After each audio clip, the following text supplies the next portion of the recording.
Good afternoon. Welcome, and thank you for attending and being part of this important community conversation. Today, we have Baltimore community members, Johns Hopkins leadership, deans, faculty, students, and staff, representatives from the Baltimore Police Department, Baltimore Community Mediation Center, and 21 CP Solutions coming together to share in this important work around the Johns Hopkins Police Department. My name is Kara Ritter, and I will be the moderator. Before we get into the purpose of the meeting and the agenda, just a reminder that a recording of today's event will be available on the Johns Hopkins University Public Safety website. Today is the third and final town hall about the Memorandum of Understanding, or the MOU, between the future Johns Hopkins Police Department and the Baltimore Police Department. The MOU is the first step in defining Johns Hopkins Police Department and is geared toward ensuring clarity about how the Johns Hopkins Police Department and the Baltimore Police Department will interact and relate to each other, including jurisdiction, arrests, warrants, investigations, and hiring. Johns Hopkins University and its leadership want to hear from you on a variety of important topics about that responsibility and that relationship.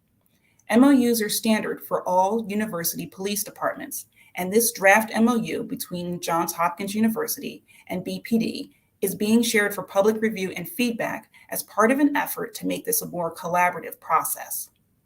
While the MOU is the focus of these town halls, the forums are part of a larger, ongoing process aimed at advancing a dynamic and reimagined public safety system at Johns Hopkins that works for everyone. So there will be additional future and ongoing opportunities to share feedback. The agenda for today will run as follows. First, we will have video remarks from Baltimore Police Commissioner Michael Harrison. Then I'm going to ask Dr. Bran Vilbarg, Vice President of Public Safety for Johns Hopkins University and Medicine, to outline the larger vision for public safety. We'll provide some basic information about the purpose of an MOU and what's in this proposed MOU, because again, that's the focus of the town hall. After the introduction to the MOU, we'll welcome Erica Bridgeford, the Executive Director of the Baltimore Community Mediation Center, who will introduce some discussion questions and explain the process for submitting comments and questions this afternoon. We'll spend the majority of our time in a Q&A format with our panelists, and we'll provide answers to commonly asked questions, questions that were submitted at last week's town hall, and questions that are submitted this afternoon. Then we'll have closing comments. We will now have video remarks from Baltimore Police Commissioner Michael Harrison.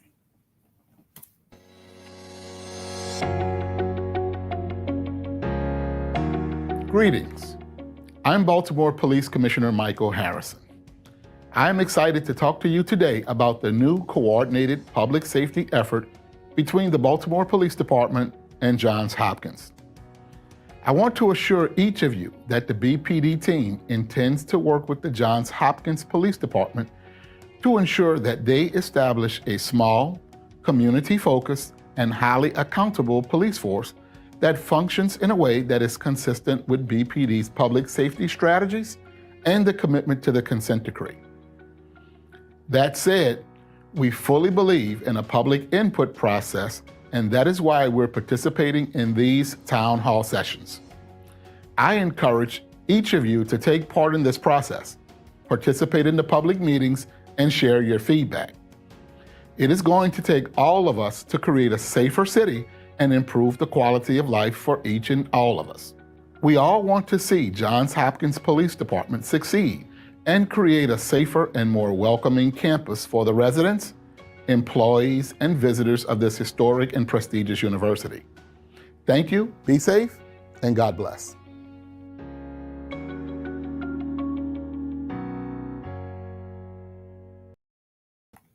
It is now my pleasure to introduce Dr. Bran Vilbarg, Vice President of Public Safety at Johns Hopkins.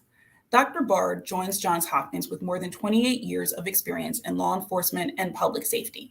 Known as a reform-minded pracademic who is heavily influenced by a sense of procedural and social justice, Bard believes you can keep communities safe from crime while also safeguarding the civil rights of those who make up the community. Most recently, Bard served as the police commissioner for the city of Cambridge, Massachusetts. He began his career as a member of the Philadelphia Police Department where he proudly served for more than 2 decades before retiring at the rank of police inspector to become chief of police and director of public safety for the Philadelphia Housing Authority. Please welcome Dr. Bard. Thank you. As Vice President for Public Safety for Johns Hopkins University and Johns Hopkins Medicine campuses, I'm one of the many people responsible for ensuring our spaces are both safe and welcoming to all. I want to thank everyone for attending this forum and for being part of this valuable community conversation. I'm keenly aware of the issues of police distrust that exist within the city of Baltimore and throughout the country, and I've committed myself to addressing these issues head on. As police commissioner for the city of Cambridge, I started the procedural justice section to monitor for indications of racial profiling and biased policing, and I hope to advance that work here at Johns Hopkins. I have a track record of improving police community relations because I know building trust is key, and creating environments that won't tolerate the mistreatment of the community is the first crucial step in that process. Yes, when it comes to keeping communities safe from crime and protecting their civil rights, I believe communities deserve and should demand both. Since starting here at Hopkins, I focused on building relationships both with the Hopkins community and our neighbors in Baltimore. I've enjoyed getting to know so many of you during this year and hearing your perspectives on public safety. As I meet people, I continue to hear many voices that are supportive of the Jhpd. I've also heard some voices that are less than supportive, but I would ask everyone that we focus our energies on helping us become the highly accountable department it's meant to be. Public safety must include public deliberation and community engagement. And although my office, in partnership with the broader university, has the final responsibility to make decisions, we're going to seek your input at every key decision-making point. From the MOU we're discussing today to policies and formal avenues of accountability, we want to hear your opinions, histories, and expectations. And I want to stress that this is just one step in the continuing process of engagement. I'll continue to attend your student groups, your faculty senates, and your community groups. As we begin this conversation about the MOU, first, I'd like to tell you a little bit about the vision for public safety here at Hopkins, update you on what we've accomplished together over the last year, and then talk about next steps. Let me start by saying that although I come out of policing, I know that policing alone doesn't define public safety. I believe that there are many other things that government and communities should do to help people feel safe and to thrive. And that's true here at Hopkins. Even when fully implemented, the Jhpd will only be a small part of a comprehensive approach to public safety. That means that our system of public safety won't assume that every community problem deserves or needs a police response, and we'll continue to prioritize root cause prevention efforts. We have a variety of different public safety professionals and resources currently working at Hopkins. This includes unarmed campus police officers, campus safety officers, and contract security officers. When the Jhpd is formed, we're going to continue to maintain all of these services. We recently launched the Behavioral Health Crisis Support Team, where licensed clinicians work jointly with public safety officers to respond to individuals who are in the throes of a mental health crisis. Together with our community partners, we recently celebrated the completion of the first year of our $6 million Johns Hopkins Innovation Fund for Community Safety, which supports community-based safety initiatives in Baltimore that address some of the root causes of violence. And as a university, we've been doubling down on our investment in the city's anti-violence initiatives. But as a practical matter, none of what I just described leaves us adequately prepared to address those times when violence and serious crime impact us. And we can't ignore the fact that violence impacts us more frequently than any of us can be comfortable with. Recently, we've experienced robberies, assault, and even murder on the footprints of our campuses. And this impacts us in ways we can't truly measure. We don't know how many people don't come to our campuses because of the perception of violence, and that has to change. We've attempted to address the issue in the past by using Baltimore City police officers and sheriffs, but we suffer from poor show-up rates because we know our partners are severely understaffed. So for us here at Hopkins, an additional element has to be the establishment of a small, publicly accountable university police department. For us, it's about creating a comprehensive but practical system of public safety where we can match the right resource to the right problem. That means someone in the throes of a mental health crisis gets a response from our behavioral health crisis support team, while someone being confronted with gun violence will receive an armed police response from the Jhpd because we know that's the best resource to handle that problem. In 2019, the legislature passed the Community Safety and Strengthening Act. It was the most accountability-laden police legislation in the country. The legislation mandates oversight for the Jhpd in many forms. It created the Jhpd Accountability Board, which provides guidance on policy and practice. The Jhpd won't have state immunity protections that apply to other police departments in Maryland. The state-mandated complaint process applies to the Jhpd. The Jhpd falls under the jurisdiction of the Baltimore City Civilian Review Board and the newly created Baltimore City Accountability Board. The legislation also defines the scope of the Jhpd. It limits the Jhpd's jurisdiction to campus areas only. It limits the size of the Jhpd to no more than 100 employees. It prohibits the acquisition of military-grade equipment, and it requires all of our officers to wear body-worn cameras. 2 years ago, Johns Hopkins paused the development of the Jhpd, and during that time, the General Assembly passed sweeping police reform legislation. That pause also provided me with the opportunity to get to know the Johns Hopkins community better and to understand Baltimore's community needs. We know our situation is urgent, but our focus in developing the Jhpd has to be doing it right rather than doing it fast. And there are going to be continual opportunities for your participation in shaping the Jhpd long before we ever have officers on patrol. And this forum is just one of those many steps. So we've drafted a Memorandum of Understanding between Johns Hopkins University and the Baltimore Police Department. These documents are the normal way in which university and municipal police departments outline how we work together. Memoranda of Understandings are normally narrowly focused documents relating to jurisdictional and operational issues, outlining things like which crimes and other incidents are investigated by Jhpd and which are to be investigated by Bpd. It's also important to remember that the MOU is not a policy manual. We're going to have to develop policies that are going to guide the day-to-day activities of the Jhpd. And that's going to be done in consultation with the Accountability Board and shared publicly. So our main purpose for this forum is to get community feedback on the draft MOU, and we're going to spend the bulk of our time doing that. I'm confident that the final MOU is going to be influenced by the feedback that we receive throughout this process from the community.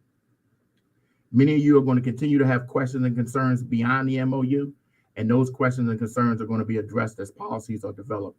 And as I mentioned, we're committed to transparency in that process. So this is our third forum about our prospective MOU. So let's begin that conversation. And I'm going to invite Senior Advisor Rodney Hill, Esquire, to go over the MOU with us today. Senior Advisor.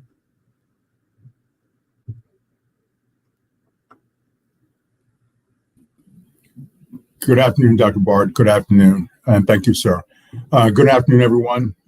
Welcome you to the town hall. I'm going to cover just a summary of the Memorandum of Understanding. I'm going to pull it up on the screen so everyone can see it. And this is just a brief summary of the MOU. So you just have an idea. It has been posted so you can read it in detail. The MOU, as Dr. Bard said, is an agreement between two agencies, police agencies. They're very standard amongst police agencies where there's interoperability. You see it a lot in departments where agencies that share boundaries, agencies that share overlapping jurisdiction, and things like that. So this is very standard, and it just talks about how the two agencies will work together when certain incidents that arrive. So it's established early on. First thing the MOU discusses is the jurisdiction of the Hopkins Police Department. It is the definitions that you'll see in the MOU come straight from the statute, and it's property owned, lease operated, or under control of the university. However, and it's a huge however, it's also specific to certain boundaries as listed in the statute. On the Homewood campus, the East Baltimore campus, and the Peabody campuses, where used for educational or institutional purposes. So it's not throughout the city, it's just at these three campuses. The first is a map, and you'll see this, it's actually in the actual MOU, and it's also on our website. So the Homewood campus, the jurisdictions for the Hopkins Police Department, you'll see over to the west as far as Remington Avenue, and over to the east as far as University Parkway, and you see the surrounding streets. The East Baltimore campus, the same thing. You see as far as Eager Street, just a small portion, Caroline Street, Fayette Street, and Calcer Street. And the Peabody campus, as far as Madison Street and further down near Center Street. So these are the areas in which the Johns Hopkins Police Department police officers will have primary jurisdiction of patrolling. The responsibilities is laid out the primary. So you have what's called primary jurisdiction and concurrent jurisdiction. Baltimore City Police have concurrent jurisdiction, meaning they, as they currently do, have jurisdiction to patrol throughout the Hopkins campus. They can respond to calls for service, but the Hopkins Police Department will be the primary first responders to calls for service on the Johns Hopkins campus. It lays out the MOU that it will be the Hopkins Police who serve as a first responder for routine, emergency, non-emergency, and our officers will in fact wear body-worn cameras. The Baltimore Police Department will have primary responsibility and lead investigations into more serious offenses, homicides, trafficking, sexual offenses, kidnapping, things like that. However, it does not mean the Hopkins Police Department won't have any involvement. The Hopkins Police Department, if these events occur on campus, they will in fact respond. But the MOU lays out who is responsible to do the follow-up investigation. And for the serious offenses, the Baltimore Police will be responsible for a serious investigation. And again, this is very standard currently. The Hopkins Police Department will be responsible for follow-up investigations for an arrest such as burglary, car theft, and less serious offenses. For arrests and prisoner transporting, the MOU just lays out that the Hopkins Police will be responsible for their own prisoner transports, and they will be allowed to use Baltimore Police facilities for prisoner processing. However, it makes it very clear that an arrestee stays and remains in the custody of Hopkins Police, which means they have to keep watching the person at all times. And they have to ensure that police reports are done and everything is done within in accordance with Baltimore police policy as well. If a person is injured or complains of injury, the Hopkins police officer, and they're in the custody of Hopkins Police, they're responsible for seeking medical attention and transporting them or having them transported if the need arises. For warrants, arrest warrants, and search warrants alike, because Johns Hopkins Police are a regular full-service police department, meaning they're no different than Baltimore City Police and Maryland State Police, County Police. Simple fact that they have the exact same police jurisdiction on the Johns Hopkins campus, which includes obtaining and executing warrants, arrest warrants, or search warrants. If one has to be executed outside the campus area and it's a warrant that's obtained by the Hopkins Police, they will have to notify Baltimore Police or the agency where the person resides for assistance, and in some cases, take it over. If there is a serious incident, such as a barricade or a hostage situation, the Johns Hopkins Police will still respond, but the Baltimore Police will be the lead agency in taking care of any type of situation like that. For crime scenes and crime lab, the Baltimore Police Evidence Control Unit and Crime Lab and Forensic Services will respond out to the scenes. The Hopkins has agreed to pay the salary for one of the crime lab technicians. If there are stolen vehicles to be impounded, they will be stored at the Baltimore City impound lot, and that's something that was in the statute as well. The MOU, and this is something that Baltimore City insisted on, and we happily agreed, to ensure that all policies and practices comply with the consent decree policies and practices. And this is primarily because of the interoperability between the two agencies. You want to make sure that both are doing things the same way. So our practices and policies will be very consistent with the consent decree, especially when you're talking stops, searches, arrests, use of force, fair and impartial policing. The state has a number of mandated reporting requirements, and the Hopkins Police, because they are a police agency, will have to adhere to those reporting requirements. The MOU states that both sides will share information, and just make it clear if there's any information that needs to be shared as it pertains to criminal suspects or any type of criminal intelligence investigative information that one side needs, both agree to share it. The MOU also says that the Hopkins police will have access to the Baltimore City's computer-aided dispatch system.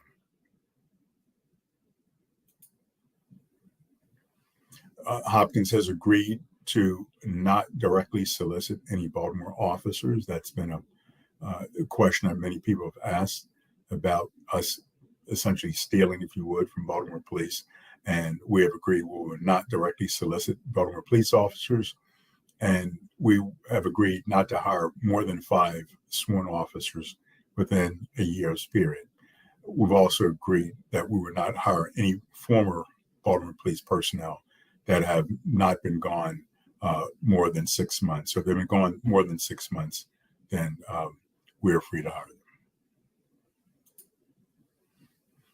Hopkins has agreed to compensate the Jhpd for any related costs and expenses, such as training. If the Jhpd provides training that Hopkins police attend, we will cover the costs, any technology and access to crime lab, as I mentioned earlier. Also, both sides have agreed to cover their own costs in any type of litigation where there's attorney fees, awards, or judgments. And so if there's a Hopkins police officer and a Baltimore police officer happen to be sued, that each agreed to cover the costs of their own officers. Again, a lot of this that's in the MOU is already in the statute, so it cannot be changed, notwithstanding if either party would want to change it or not. The campus area jurisdictional boundaries are very clear. The statute does allow for some expansion, but again, it is in the statute, not the MOU. The definitions of university police officer is in the statute.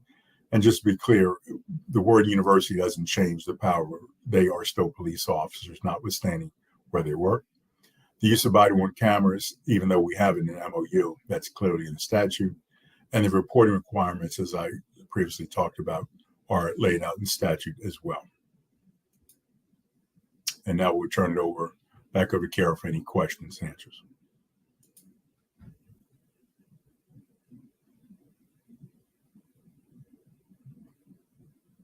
Kara.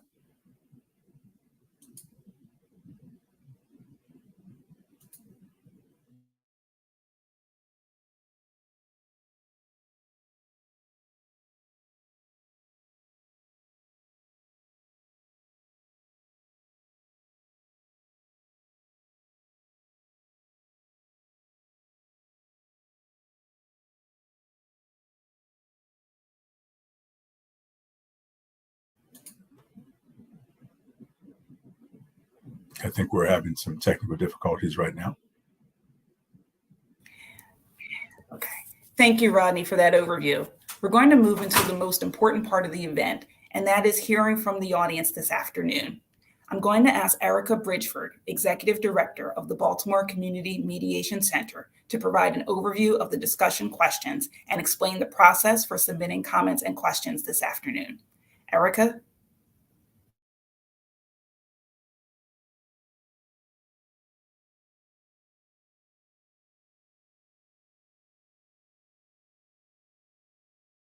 Okay.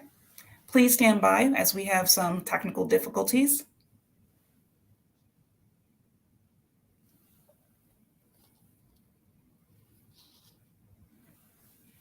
Okay, just again to remind our audience, the next portion of our event is we're going to move into the question and answer portion. We're going to hear from our audience. Erica Bridgeford, the Executive Director of the Baltimore Community Mediation Center, will provide an overview of discussion questions and explain the process for submitting comments and questions. Good to see you, Erica. Good afternoon, everybody. So this part of the conversation will be time for you to send in questions and comments that you have about the MOU. You can send those by email to publicsafetyfeedback@jhu.edu. You can also text any questions or comments you have to 443-464-0832. There are some prompt questions that might help you think about what kinds of questions you might be wanting to ask or what kind of feedback you may want to give around the MOU. So I'm going to read these prompt questions. You don't have to base your comments or feedback or questions on these, but these are just some things to get your juices flowing. And so question number 1 is, what are your reactions to the geographic boundaries for Jhpd in the draft MOU? Question 2, what are your thoughts about the roles and responsibilities of Jhpd and Bpd in the draft MOU? Are they clear, and what needs clarifying? Number 3, how would you describe the best way for Jhpd and Bpd to work together? Why? How is that or isn't that reflected in the draft MOU? Number 4, in general, are there parts of the draft MOU that are confusing? What questions do you have? Number 5, the MOU is an operational document that does not cover all or even many of the policies that will govern Jhpd. These policies will be developed in the coming months. As that happens, what types of issues are most important for them to consider? So again, as you're thinking of what you want to send in, you can email questions or comments to publicsafetyfeedback@jhu.edu, and you can text 443-464-0832. We have questions that have come in today and some that were left over from last night that came in after we were done last night, and so we're going to be picking those up as well. Thank you, Erica. The Q&A panel will feature Dr. Bard, JHU Public Safety Vice President, Rodney Hill, Senior Advisor to the Vice President of Public Safety, and Eric Melanson, Deputy Commissioner of Compliance for the Baltimore Police Department. Let's start with one question from our list over here, and then Erica will move over to you, please. What is the current status of the Jhpd effort? So I'll take that. So we posted a draft of our MOU between Johns Hopkins University and the Baltimore City Police Department online a few weeks ago. So that puts us in a window for a 30-day comment period from the public, after which the draft memorandum will go to the Baltimore City Council for another 30-day review and comment period. During that time, we're required to have at least 2, but we've obviously committed to 3 forums to present the MOU and receive community feedback. Our first where we presented the MOU was on September 22nd. We also presented the MOU on September 29th, and we're presenting the MOU today.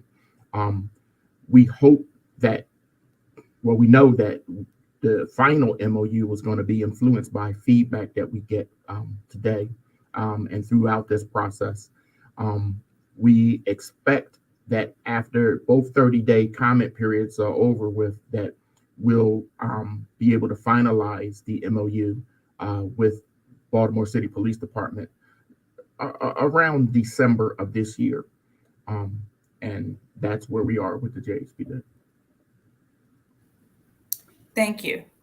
Erica, please share a couple of questions that are coming in from our audience. So from yesterday, we have 911 is already an overwhelmed resource. How will we reinforce or increase their numbers? Also, are we considering peer mental health counselors to accompany law enforcement instead of relying on one clinician? So I'll take the second half of that question and then pass it to the Deputy Commissioner for the first part of that question, since 911 is under the BPD. So here at Hopkins, we started the Behavioral Health Crisis Support Team, where we have several licensed clinicians who we pair with unarmed public safety officers to respond to individuals in the throes of a mental health crisis. As a university and health system, we also contribute heavily to the Greater Baltimore Regional Crisis Center, who provides those same services for the city of Baltimore and the region. And I'll pass it to the Deputy Commissioner to address the resources in 911. Absolutely. Yeah. And I would start by saying we are absolutely looking to improve our staffing levels in the 911 center. Call response time is a huge priority, making sure that we're being responsive to the public. I would encourage anyone who's interested in those job postings to go on to baltimorecity.gov to see our job opportunities for police dispatchers and call takers. We want to make sure that we are providing that resource. But in addition, the co-responder model is something we are absolutely, as a city, moving forward on. We want to make sure we're getting the right resource to the right call for the right reasons. And that is a big approach that is a comprehensive effort that doesn't involve just police, but also, as was recommended, peer support counselors and behavioral health specialists. And so we want to make sure we're doing that correctly.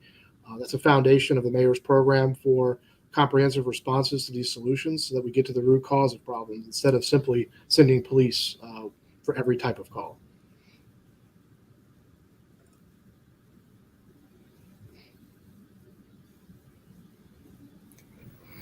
Okay, I see some questions coming in about mediation, so I can answer that question really quickly.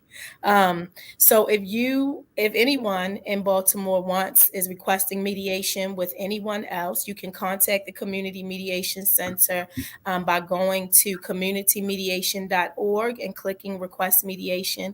You can call 410-467-9165 as well to request mediation. Mediation is a voluntary and confidential process.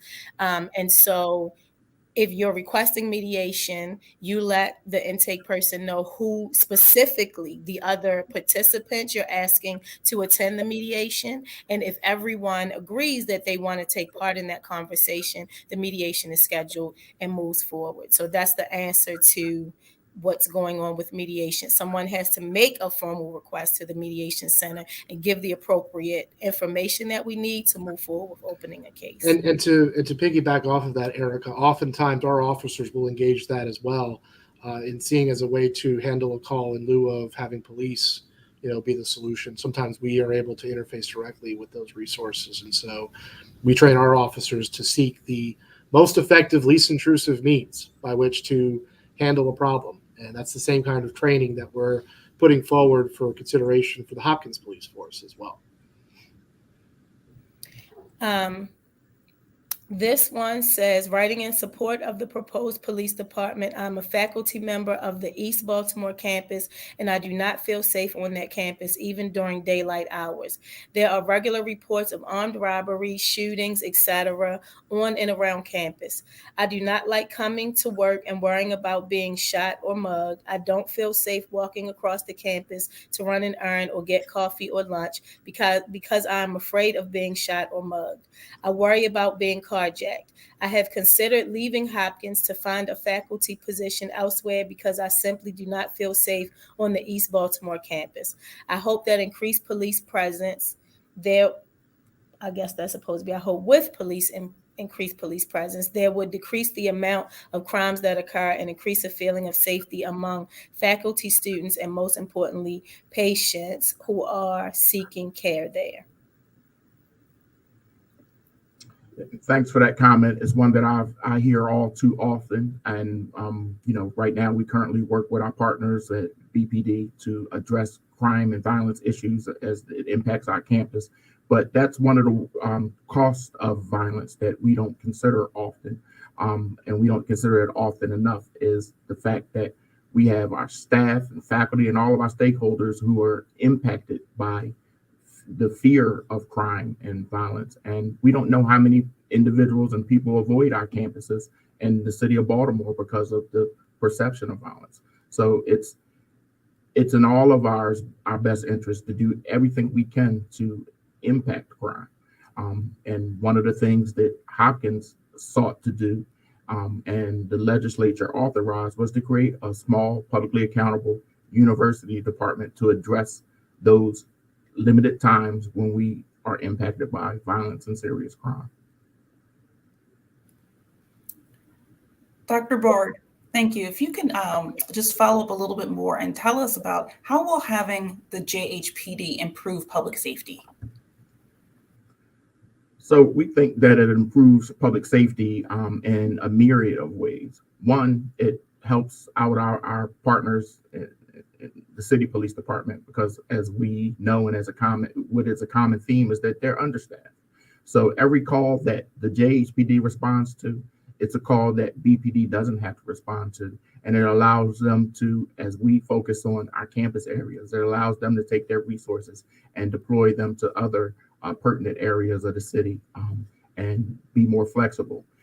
It also, we believe that the direct benefits are that we'll experience increased response times, because instead of coming from anywhere throughout the city, the officers will be located on our campus, and they'll be familiar with our landmarks. They won't have to, they'll know which buildings they can access from Charles Street and which buildings they can access from limited access roads. So they won't have to learn the campus. So you won't lose valuable time responding to serious injuries or crimes.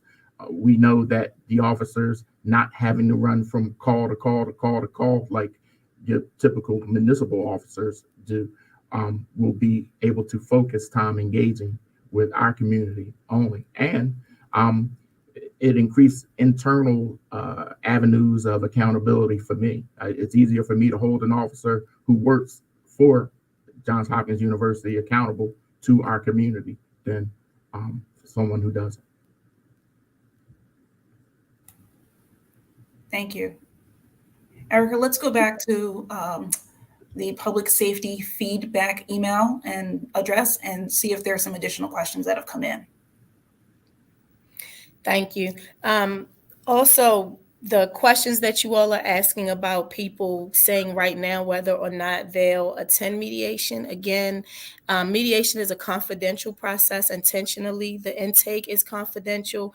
And so when someone makes a request to the mediation center about who you want to mediate with, the intake will have confidential conversations with each person who's participating, and each person then will talk about what they want to say and decide whether or not mediation with the people, whoever's asking, they'll decide if they want to go to mediation. And so that's the way that works. This one is a 3-part, and there are 3 different, there's a 1, 2, and 3 in this email, and there's a lot of words in each one. So I'm going to read them one piece at a time to give the panel a chance to digest and answer each one at a time. So number 1, it says, Vice President Bard, you want Hopkins police to be armed with lethal weapons, including firearms. You say this is nothing new, that all universities in Baltimore have armed police forces, but that's not true. The public universities have units of the Maryland State Police, but that's different. You're talking about a private institution deploying a private armed public force. Loyola and Notre Dame have their own security departments, but they are not armed. They are not armed precisely because as a private security force, they do not have a right to kill people in the name of the law. A private armed Hopkins police force with the right to kill would be unprecedented. Why do you think it should have this unique right? So what we want is a comprehensive system of public safety where we can match the right resource with the right problem or situation. And having an armed police department allows us to respond to incidents of violence and serious crime when they impact us. As far as other universities and colleges, what I've said is that all public universities have the police departments, armed police departments. And if you want to look to the type of department that the legislature authorized, the legislation refers to us as a university police department. And that's all we want, is a small, publicly accountable university police department. So I think the legislation provides guidance on which type of department it is. I think sometimes that term private takes on a pejorative language stance. And this is a small, publicly accountable university police department that we've been authorized to create.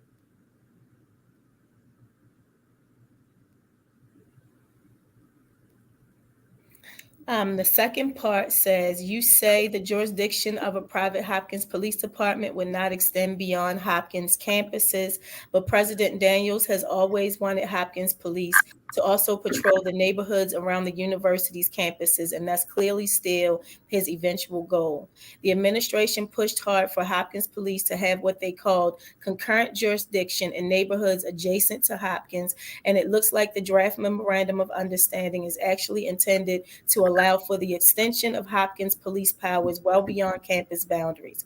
First, it gives the Hopkins police the right to obtain arrest warrants and arrest people not only on Hopkins property, but also throughout the city and even beyond the city limits. Not only that, but in several places, the MOU refers to Hopkins police exercising police powers within the campus area and area of concurrent jurisdiction. The campus area is defined as Hopkins property and adjacent streets. In this context, area of concurrent jurisdiction clearly means the adjacent neighborhoods beyond the campus area. So that "and" is a powerful word. What is it doing in the MOU? If the MOU is actually intended to restrict Hopkins police to campus areas, will you commit to taking out the language about arresting people well beyond campus boundaries and all references to areas of concurrent jurisdiction beyond the campus areas? So that was a lengthy, loaded question. So I'll try to address what parts of it I remember. First of all, it doesn't matter what anybody wants and what anybody's desire is. What matters is what the legislature authorized. And the legislature authorized narrowly defined campus areas for jurisdiction for the Jhpd. It used language like also the immediately adjacent streets and parking lots to and I think it very clearly states immediately adjacent as opposed to adjacent, which it does when it says that there's a community process by which jurisdiction can be extended into adjacent communities, but that's a community-led effort.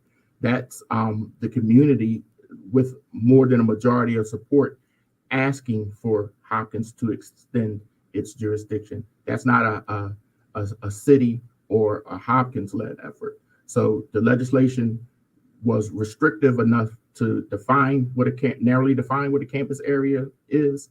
And as far as warrants, it's typical that if a crime occurs in a jurisdiction, that the police department responsible for that jurisdiction could get a warrant for an arrest based on that would lead to another jurisdiction. And if that's the case, then you always have to engage the jurisdiction of occurrence. And many times that jurisdiction will serve that warrant for you, but you don't have the ability or are not authorized to go into a jurisdiction where you don't have police powers and execute a warrant. Thank you. We've heard that some details are in the legislation and some are in the Memorandum of Understanding. Can we just take a step back and talk about what's actually covered in the MOU? Yeah, so I'll remind everybody that Memorandum of Understanding are the common way in which university and college police departments and municipal and county police departments communicate on operational and jurisdictional issues. They're normally narrowly focused to those things. And then I'm going to ask our senior advisor to go over some more specifics. So some of the more specifics would be investigations. And the MOU breaks down specifically certain investigations. I know I touched on some, but it breaks down even further. Primarily, for example, what used to be called Part 1 offenses. The terminology has changed under a different, instead of UCR, it's NIBRS, that's a different system. But the bottom line, the more serious offenses. So it breaks down very specifically, lays out the certain offenses in which the Baltimore police will be responsible for follow-up investigation. It also goes into much more detail about the various responses and how the concurrent jurisdiction works.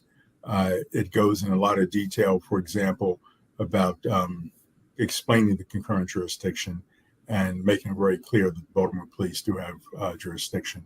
It goes in a lot of detail about, for example, and this comes from the statute, not purchasing military-grade weapons, and just a lot of the much more specific reporting requirements that are in the public safety article. Thank you. Why does Johns Hopkins need an MOU? Be- Yeah, I think. Go ahead. I'm sorry. I didn't mean to step on. I'm sorry, sir. No, it's again, when agencies work with each other, it's essentially agreements in advance instead of waiting to something were to happen. So it's very clear, for example, for the investigation, that if there is a serious offense that occurs on the campus, it's very clear that Baltimore police will come handle this. If it's a certain type of offense, it's very clear that the Hopkins police will handle this. Again, MOUs are standard in policing.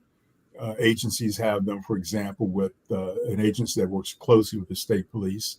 They will have an MOU with the state police as to who handles what. And, the state police handle things on 695, the county police handle things outside. So these MOUs tell each agency who does what in what situation.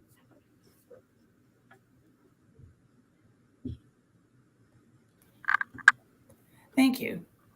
Switching back to you, Erica, are there additional questions that are coming in? Yes, there's the third piece to the email that came in before, and I just want to grab really quickly. No matter what mediation program you call throughout the state of Maryland, if they honor quality process and put participants first, they're all going to give the same exact answer that I gave about the confidentiality, because that's a law.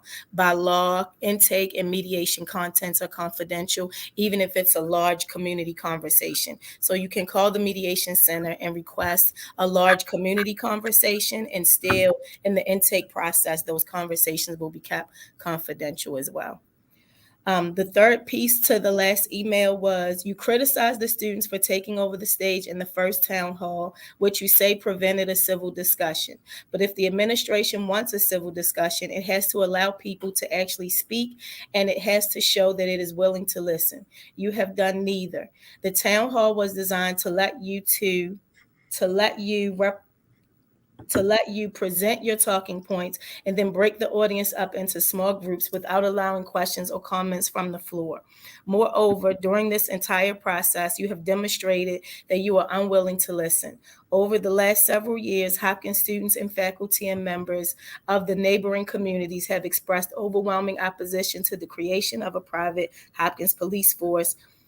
Over 6,000 individuals and scores of university and community organizations signed a petition in 2020. The Student Government Association, the Graduate Representative Organization, the Faculty Senate, the Faculty Assembly, and neighborhood associations in Charles Village and Remington have all passed resolutions opposing the creation of a private Hopkins police force.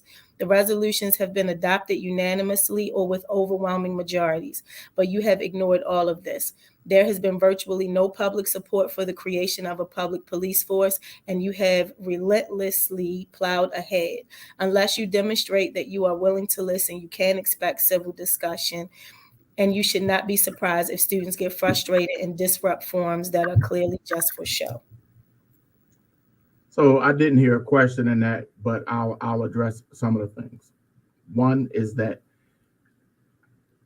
I think we can accept this fact that there was a divergence of opinion about whether Johns Hopkins should be allowed to create a small publicly accountable police department. I think the legislature took all of the concerns and synthesized those concerns and factored in everything, and then through what I call its collective wisdom, authorized the creation of the Jhpd.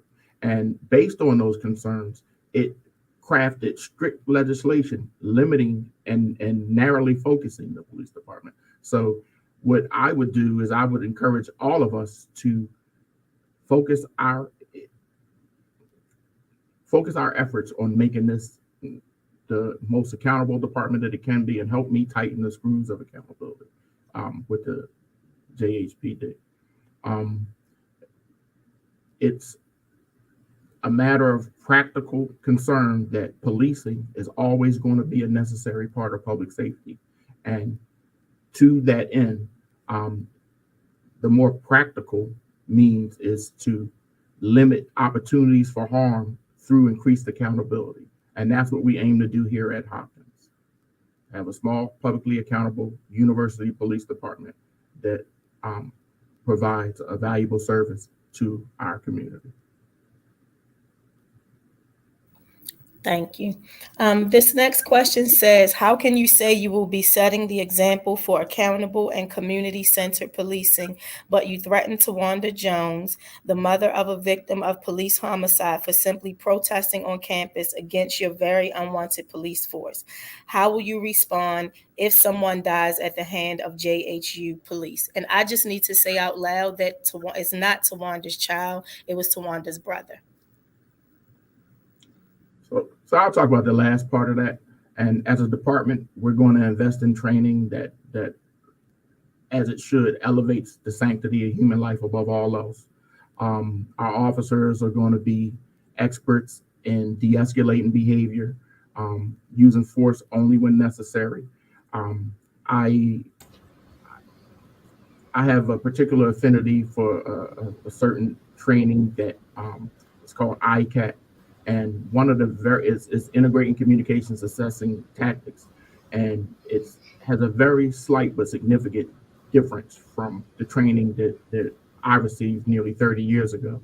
Nearly 30 years ago, I was taught that I had to do whatever I needed to do to make sure that me and my partner made it home safe every night. What ICAT does, it says, no, you got to do whatever you need to do to make sure that everybody makes it home safe at night. That means you, the police, and everybody who you encounter. And so for me, that was a very significant, subtle but significant, powerfully significant difference. And so I made it a point to adopt it at the agencies that I led, and I'm going to do the same thing here at Hopkins.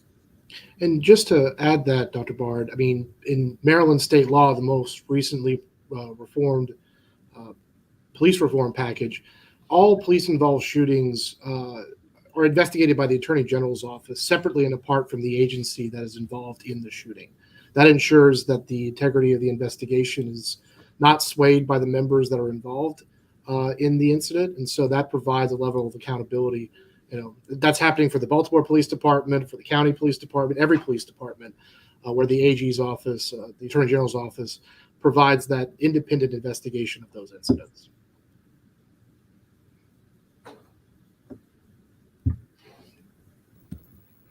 How many incidents have occurred within the proposed JHPD in the last year or so that could not have been addressed by unarmed police? I mean, the answer to that question is too many, and I'm not even going to decide whether it's 50 robberies is too many or one robbery is too many, because I have to look at these things through a failure probability and understand that any one of those incidents I could receive when the university and the campus could receive the worst possible outcome. And so it's our responsibility to do whatever we can to limit that number, no matter what that number is. And again, just to reiterate what Dr. Bard is saying, I mean, part of that reporting out that's required by federal law is the Clery Act, is to make sure that we are reporting out the major incidents that are occurring on campuses. And again, those Part 1 crimes are still going to be the responsibility of BPD to lead in an investigative manner with this MOU. And so those investigative resources will still be a big part of how we protect the public, and that's throughout the entire city of Baltimore, including the campus. Thank you. We have two questions that have come in on this side. But first, we'd like to thank the audience for tuning in. We have more than 130 people watching, and we appreciate your engagement and your questions. Just a reminder, you can submit questions by text or by email. Will having a JHPD eliminate the need for Baltimore Police Department and other off-duty officers on Hopkins campuses? So the short answer to that question is that that's the grand aim, that once we become fully operational and have a full complement of officers, that it'll supplant the need to rely our heavy reliance on Baltimore City police officers, and because that department is so thinly spread. But I have to stress that we don't go from zero to fully staffed overnight, and that it'll be an incremental process. So initially, no, we'll still be reliant on the Baltimore City Police Department and the Sheriff's Department. But the grand aim is that, yes, it will supplant our need for a heavy reliance on those agencies. Okay. Now, what about the Johns Hopkins security officers? Will those officers and staff be replaced by Jhpd hires? So as I said earlier, we have unarmed campus police, campus public safety officers, contract security officers, and we're going to maintain all of those services. And one of the things placed into the Community Safety and Strengthening Act was a prohibition from us eliminating those services. So yeah, we're going to keep all of those things. And the Jhpd is, once again, is just going to be one part of a comprehensive strategy for public safety. It involves all of those things and licensed clinicians who are a part of our behavioral health crisis support team, and our investments in efforts to reduce violence throughout the city and support programs that attack the root causes of crime. So it's a comprehensive public safety strategy that we have. And right now we're just missing a key piece of it, and that's the ability to address violence and serious crime when it occurs.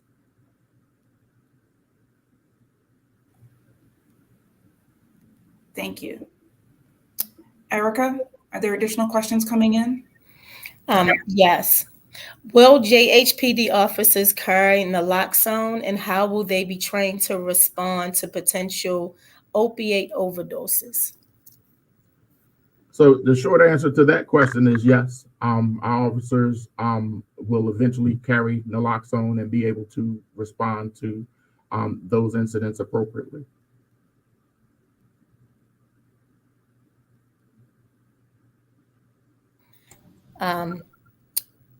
There have been a number of questions about a situation that happened with Tawanda Jones, and so I just want to pose it out loud to the panel. Can you give any updates or any information about that situation that happened with Tawanda Jones? No.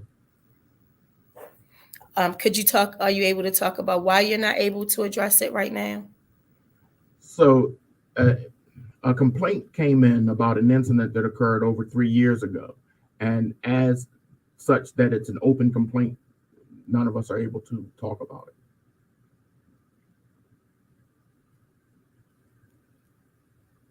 Another question is, will the Hopkins PD be subject to the FOIA procedures? Senior advisor? Yeah, Go ahead. Yeah, FOIA in this case, it's really the Maryland Public Information Act, MPIA. But yes, the short answer is they would follow the same standards as every other police department, including other university police departments. Is that not correct, Mr. Hill? Yes, there are certain specifics that's laid out as to the what things in general, but I was looking up right now. Records created solely for law enforcement purposes or related to arrest, criminal offense. So very similar to currently the way it works with MPIA requests. If there's an arrest, any paperwork associated with that would be subject to not only MPIA but subpoena, and really anything from law enforcement purposes, just like any police agency, they would be subject to it. Another question is, as the university expands, will Jhpd expand as well? So the answer to that question is that outside of the campus area, it's prohibited except for the community authorized process that I stated earlier, by which a majority of a community had to ask for expansion into its neighborhoods, and that the city council had to sign a resolution that Johns Hopkins adhered to the statutory requirement. So no, if you're talking about inside the campus area, if Johns Hopkins acquires properties inside the campus, the defined campus area, then and uses those properties for educational or institutional purposes, then yes, the Jhpd will have jurisdiction. But that's not an expansion of the Jhpd because it's in that defined campus area already. Okay. The next three questions are really about the Jhpd and what they will and will not be able to do. So will they be able to make an arrest for an open warrant? Yeah, Jhpd, it's Johns Hopkins Police Department. They have full authority, police authority, just like any other police department in the state of Maryland. Okay. Would they be able to conduct traffic stops for motor vehicle infractions within the campus area when patrolling? Yes. Right. And the final set of questions in that set of questions is, will officers be trained in how to handle incidents involving sexual assault? Yes, one as part of your standard training in the police academy. And one of the things that we've committed to is any officers we hire, regardless of whether they are experienced officers or brand new, fresh out the academy, we will be providing additional advanced training. And some advanced training will in fact include dealing with survivors of sexual assault and the proper way to handle certain calls for service like that. And again, that's a provision in the Baltimore Police Department's consent decree, is the proper investigation of sexual assault training.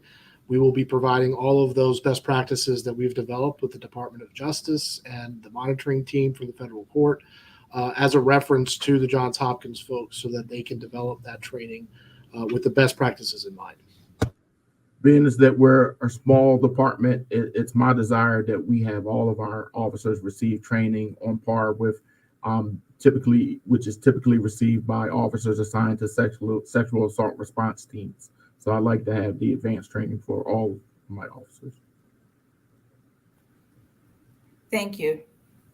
Erica, do we have more questions that are coming in this afternoon?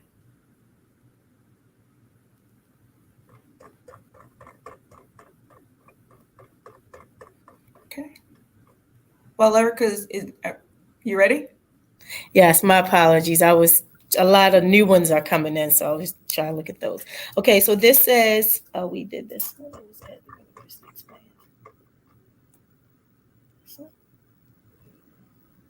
Yes. Can a Jhpd leave and go to the Baltimore City PD? And if so, will they have to do another academy, or will that training they do for Hopkins count?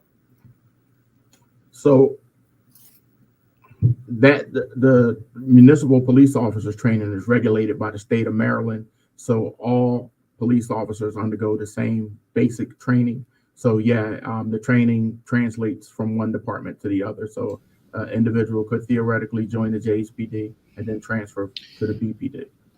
I'll amend that a little bit, Dr. Barr. Given our consent decree requirements, there would be an extensive retraining to ensure adherence to all of our consent decree policies that are not subject to other police departments in the state of Maryland. However, again, part of our goal is that a lot of the training that Johns Hopkins Police will carry will be very similar in nature to the BPD consent decree required policies. So, that's a good question. But for us, our standards are such that they're subject to federal oversight. So that would not change if a person lateraled into the agency from Johns Hopkins or indeed any other Maryland law enforcement agency.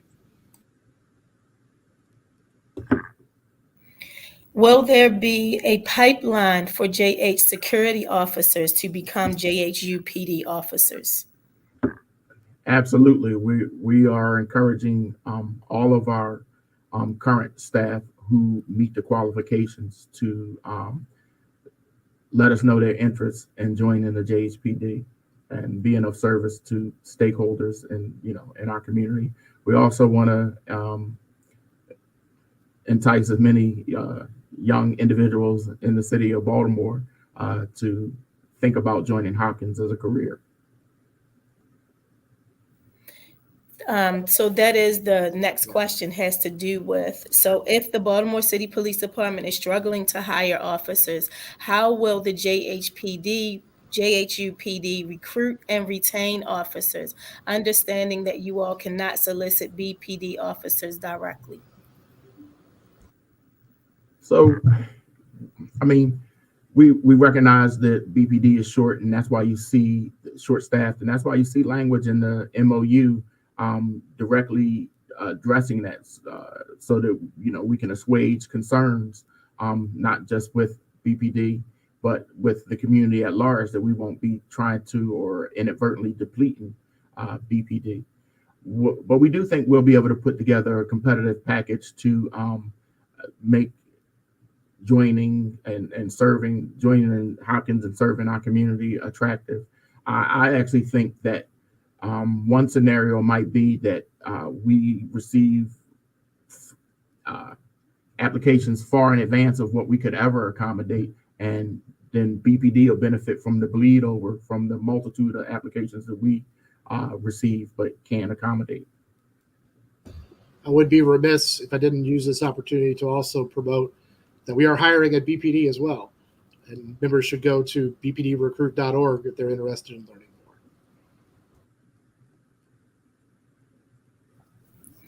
Will the Jhpd adopt similar policies to the BPD? So, Short answer, yes. I'm sorry, Doc. go ahead. No, the short answer, yes. The MOU talks about, well, there's three pieces. One, the MOU talks about the fact that where there's interoperability, the policies will be consistent with the consent decree, which is somewhat the same. Second, there are a number of policies that are statutorily, for example, the use of force, that's a statewide policy. So it's not as individual agencies can do their own anymore.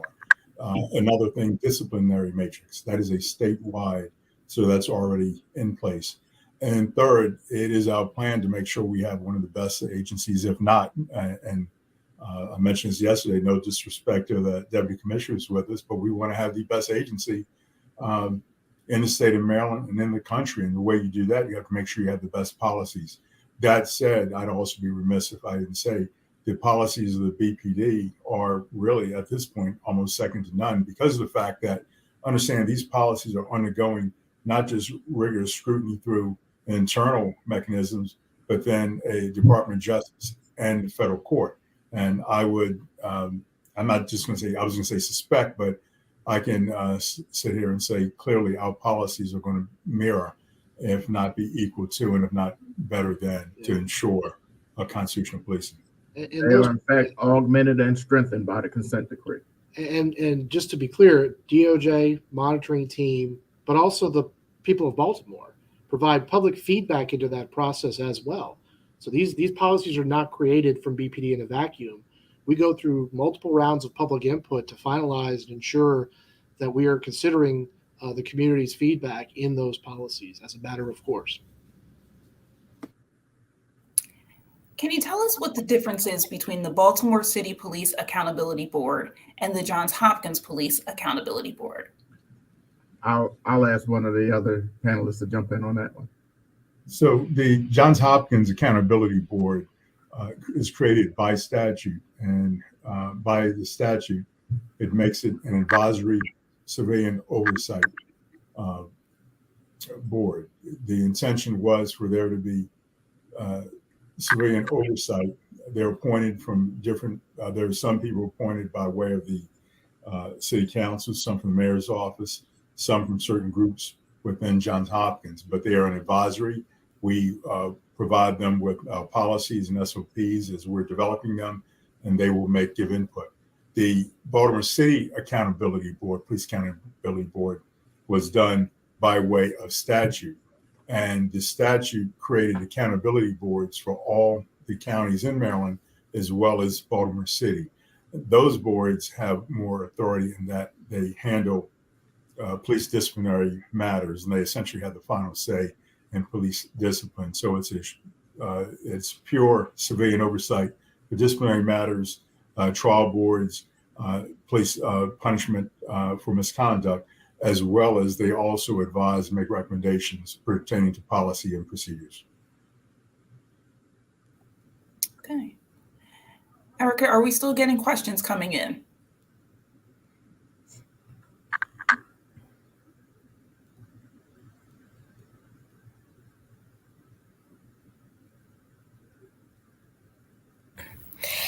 Will Baltimore police investigate accusations of misconduct or corruption in the Jhpd?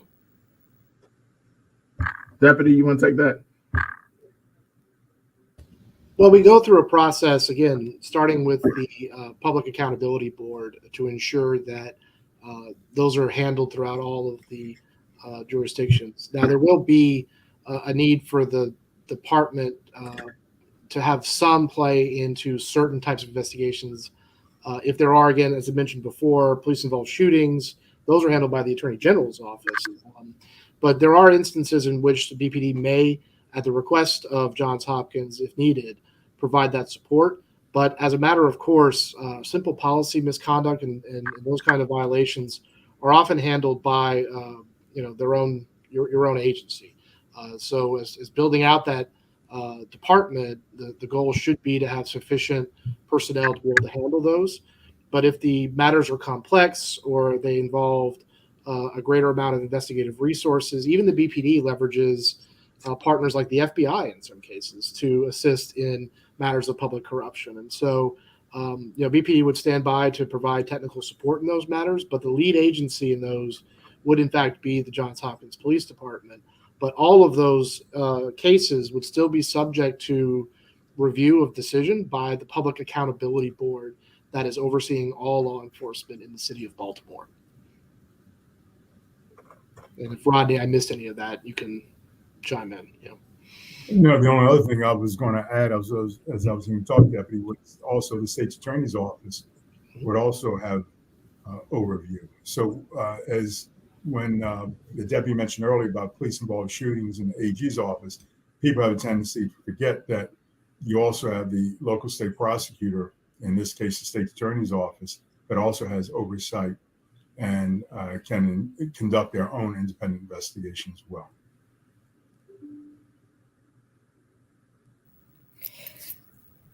Also following up on Dr. Bard's comments, there are mixed messages being presented about private police force privileges. Early in the presentation, it was reported that the JHU police will have the same rights as BPD, and Dr. Bard just said private means those privileges are different. Which is it? So just to be clear, JHPD officers have the full powers of every police officer throughout the state in their jurisdiction, which is the campus defined area.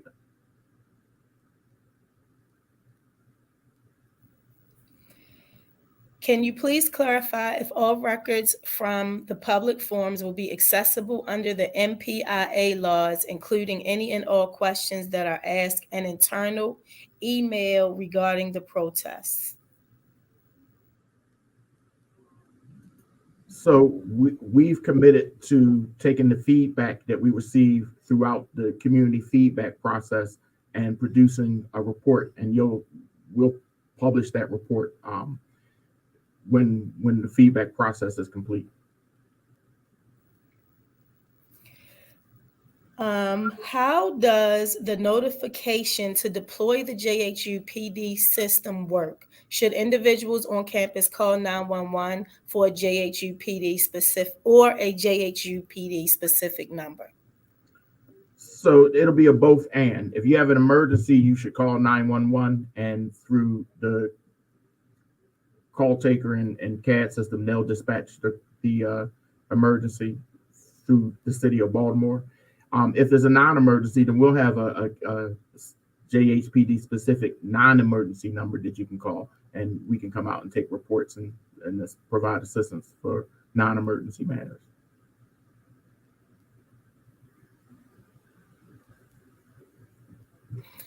What types of background checks and mental health screening will JHPD hires be undergoing prior to employment? The state of Maryland, through the Code of Maryland Regulations, COMAR, lays out specific requirements for all police officers in the state of Maryland. It requires full background checks and lays out specific what those background checks are. Criminal checks, actually going out knocking on doors.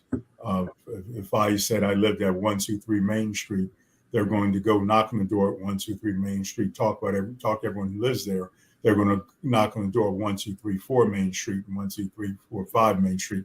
They're going to talk to neighbors, residents, anyone that I put down as a reference.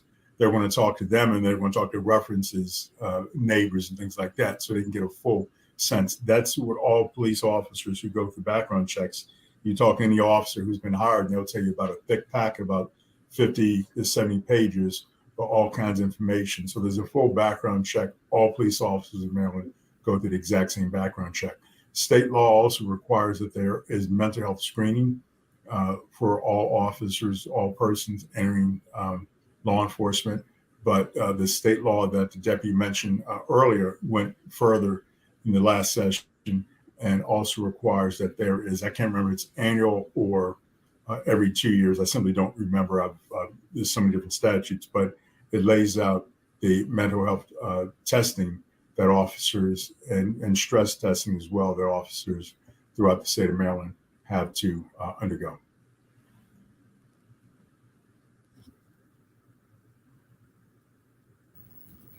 Would someone clarify the boundaries of the jurisdiction, as I am quite confused? Okay, so campus defined areas is property that is owned, leased, operated, or under the control of Johns Hopkins University and within the campus defined boundaries, which I'll get back to, and used for educational or institutional properties. The Homewood boundaries are University to 28th Street, Remington to Stony Run to Calvert. The East Baltimore boundaries are Eager to Baltimore, Caroline to Castle. The Peabody boundaries are Madison to Hamilton, St. Paul's to Cathedral. And it's not making out that full boundary where we have properties, but those are the campus boundaries.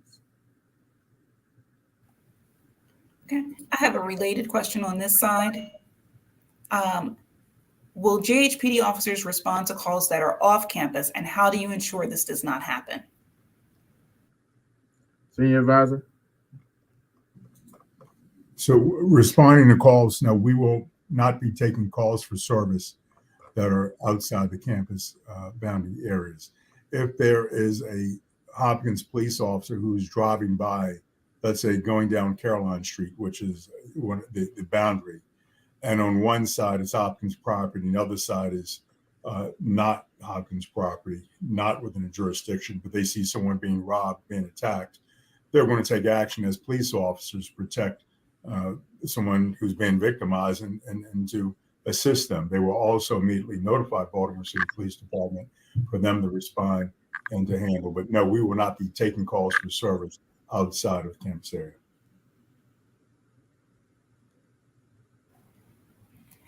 Erica, do we still have calls? Do we still have questions coming in?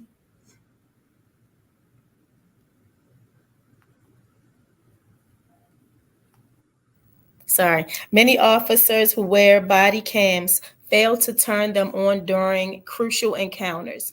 What is the plan for ensuring that body cams are turned on? So we'll have a very restrictive policy that mandates that we'll try to leverage existing technology to make sure that they're turned on automatically in certain situations, such as when a taser or firearm are drawn. And, if an officer fails to carry out policy, then our recourse is to raise the cost of bad behavior.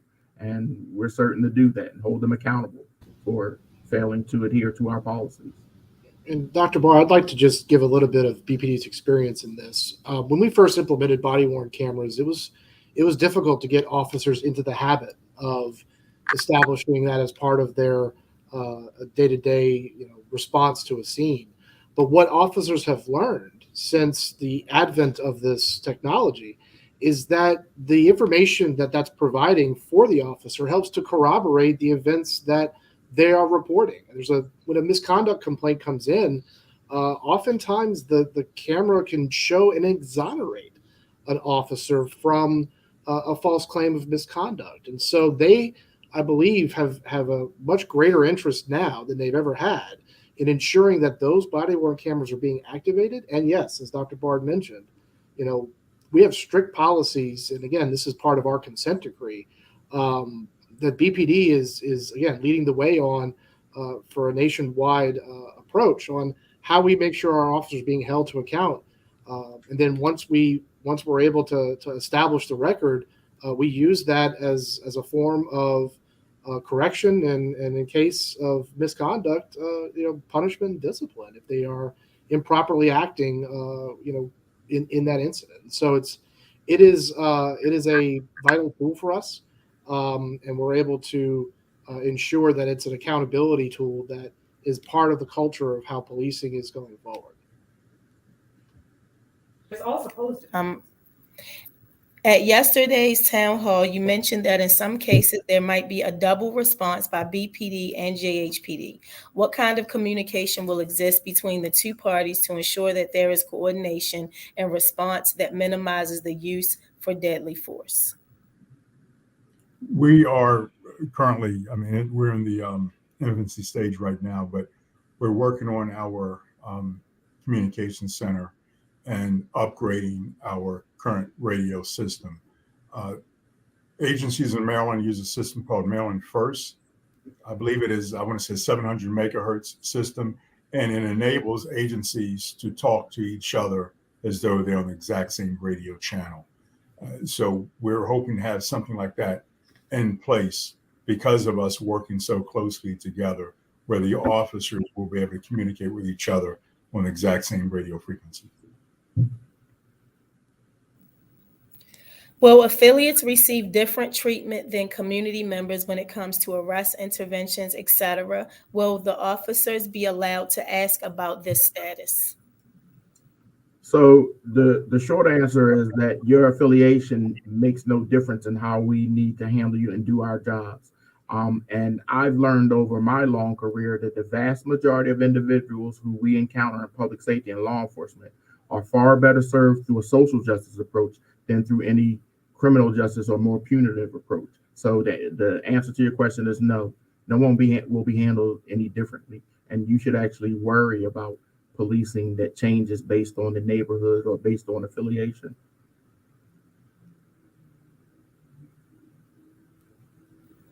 Why were some campuses excluded, like Eastern?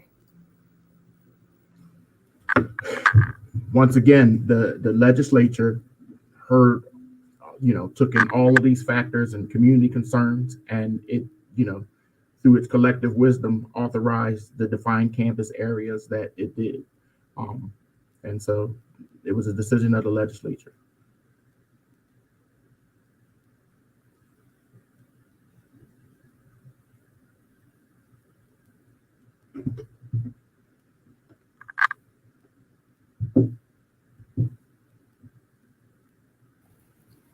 Erica, does it look like we still have questions coming in?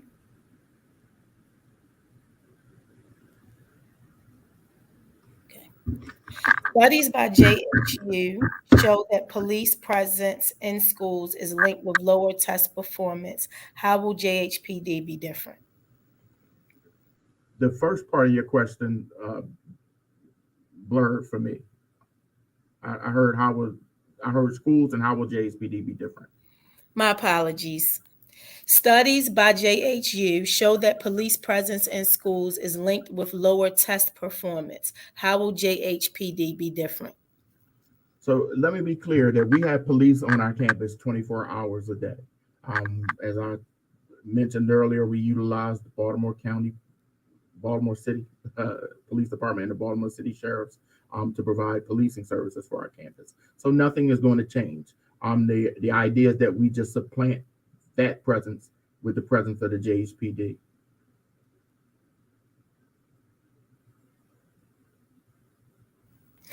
Have recommendations that have come in from those who oppose the Jhpd that the public have they been included in the implementation planning, or have they been enacted upon? We've heard many concerns and try to synthesize all of that information into how we go forward with thoughtfully creating this police department.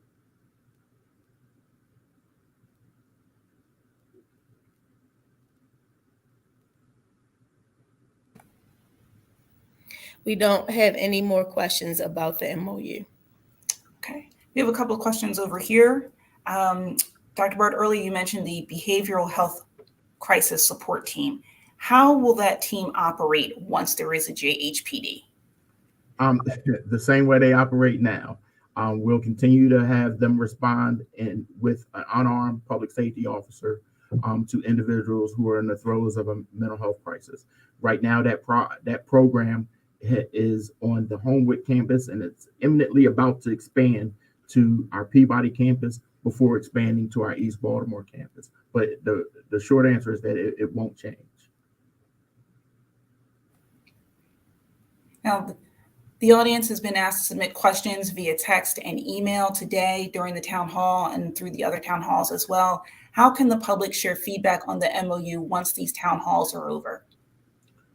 So we'll continue to have the feedback link on our website, public safety feedback at jhu.edu. I'll continue to be at many a community forum and student forum and faculty forums.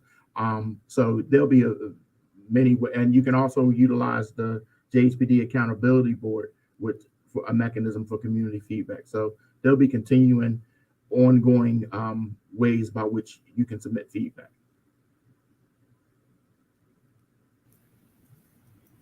Erica, is there anything else that's come in? Yes, we have more questions. Here's a comment first. Dr. Bard, you are doing a fantastic job.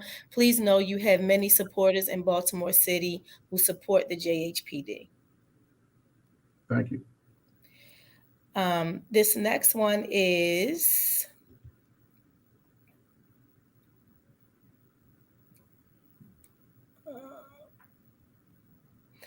As a matter of public record, Johns Hopkins University, the City of Baltimore, the State of Maryland, and a Baltimore City deputy sheriff have been sued for the alleged assault of a transgender man in August of 2019. This was 18 months after JHU announced its plans for a progressive police force.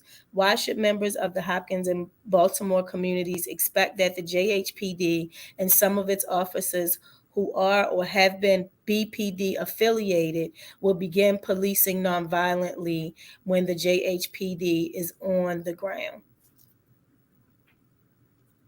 So I wouldn't be able to comment on anything related to open litigation.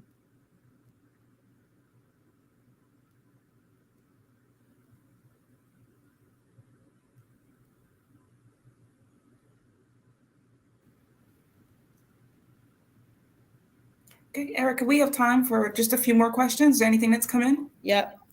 The MOU stipulates that a university police officer may exercise police powers within areas adjacent to the campus area if, one, the university receives a majority of support from the members of the relevant campus and adjacent communities for the police department to operate in their communities.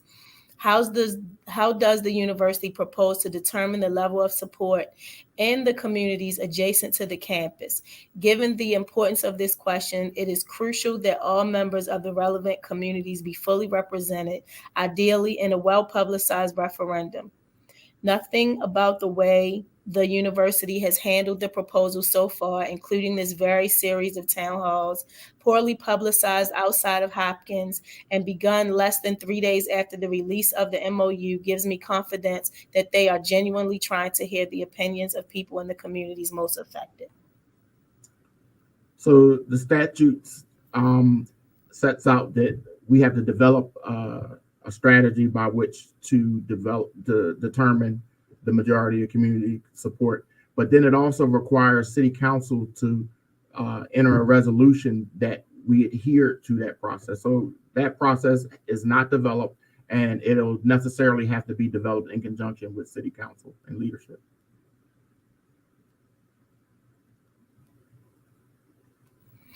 This next one I can answer part of and then hand it to you. How will you address questions that are not answered here? Are you reading all of the questions or picking or choosing? So I'll answer that second part. So we've been reading out loud most of the things that are coming in. And then as we're running out of time, we're trying to make sure that things that are actual questions or comments about the MOU are put out to the panel to answer, because that's the purpose of the town halls, for people to give feedback and get clarity around the MOU. A lot of the things that are coming in about people's personal experiences or opinions that don't actually have questions related to the MOU in them. So you all can answer, how will you address questions that are not answered here?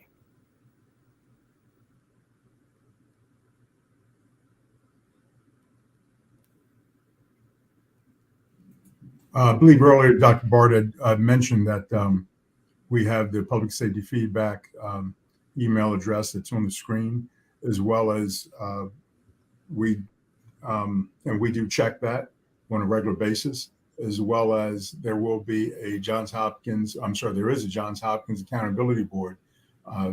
And you can just go to the Hopkins Public Safety website, and you'll see links to all those. So if there are additional questions, someone thinks about something down the road, if there's information that they would like to know, feel free to reach out that way. And also, as we get MOU related comments, we'll produce a report and post that as well. That's a perfect question for us to end on, as we are out of time. I would now like to invite Dr. Bard and Deputy Commissioner Melanson for closing comments. Deputy Commissioner. Thank you, Dr. Bard. And again, I want to thank the members of Johns Hopkins team for the opportunity for the Baltimore Police Department to participate in these town hall discussions. There's a lot of important issues, and a lot of what we need to ensure happens in this relationship is that we're able to incorporate the best practices that Jhpd has learned over the past several years. We've been in our consent decree, and it's helping to shape and set an example for how police departments need to be developed from the ground up. And so we intend on sharing that process, those lessons learned, those mistakes made, so that we don't make those mistakes in the future. Again, I want to thank the members of the Johns Hopkins team for their partnership in this process, and thank the public for their participation as well.